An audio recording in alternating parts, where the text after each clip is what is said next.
तर मागील व्हिडिओमध्ये आपण बघितलं, की कोणते पेशंट हायपरटेन्शनसाठी हाय रिस्क मध्ये बसतात.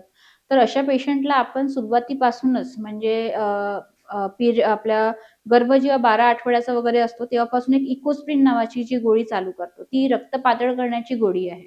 ती गोळीचं काय काम आहे, की ती जी आपलं प्लॅसेंटा जो असतो, त्याच्यामध्ये जे नसा असतात, त्या नसा मोठ्या आणि खुलण्यासाठी मदत करते, जेणेकरून जास्तीत जास्त रक्तपुरवठा होणार, बाळापर्यंत न्यूट्रिशन वगैरे मिळणार आणि तेच काम सगळ्या शरीरामध्ये सुद्धा करते सेम. म्हणजे पूर्ण बॉडीमधल्या नसा मोकळ्या करतात, जेणेकरून जास्तीत जास्त ब्लड फ्लो झालं पाहिजे आणि बीपी नाही झालं पाहिजे म्हणून पेशंटला. तर ही एक इकोस्प्रिन नावाची आपल्याला गोळी स्टार्ट करावी लागू शकते.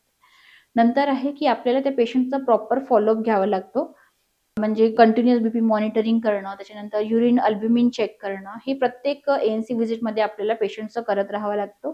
प्लस त्यांना साइन सिम्प्टम्स आहेत का बीपीचे, जसं की हात सुजन येणे, शरीरावर सुजन येणे, लघवी कमी होणे, त्याच्यानंतर उलटी, चक्कर, मळमळ, डोळ्यावर अंधारी येणे किंवा पोटाच्या वरच्या भागात उजवीकडे कुठे दुखत आहे का?